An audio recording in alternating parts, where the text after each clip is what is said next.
Arkansas got some good news to kick off their National Signing Day with the commitment of Rivals 100 cornerback Chevin Calloway, a guy who we watched real closely. Had a very interesting recruitment since the fall. Obviously, we started out with his commitment to Iowa.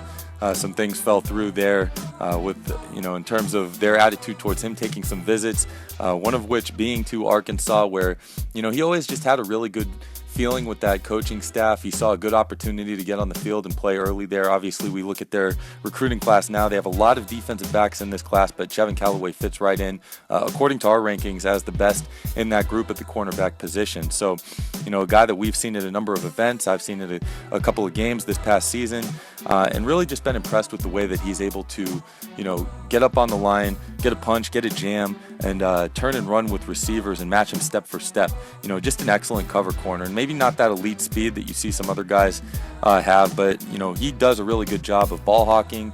Had a big interception in the state championship game I remember watching.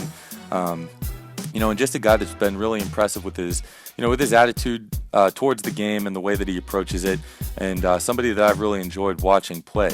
He's a little bit undersized. I think that's kind of the knock on him when you take a look at what other people think about him, but just somebody that I think approaches the game smart enough and wants to play that SEC brand of football and get in there and really just help that Arkansas defense take the next step after what we saw from him this past season. So obviously Texas came in there and made a late push.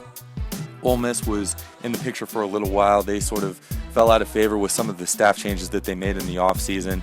He wanted to stick with something a little bit more familiar to him. Texas, as we've seen, having a little bit of trouble closing late on some of these higher level guys, and Arkansas the beneficiary, getting a big commitment from Rivals 100 cornerback Chevin Calloway.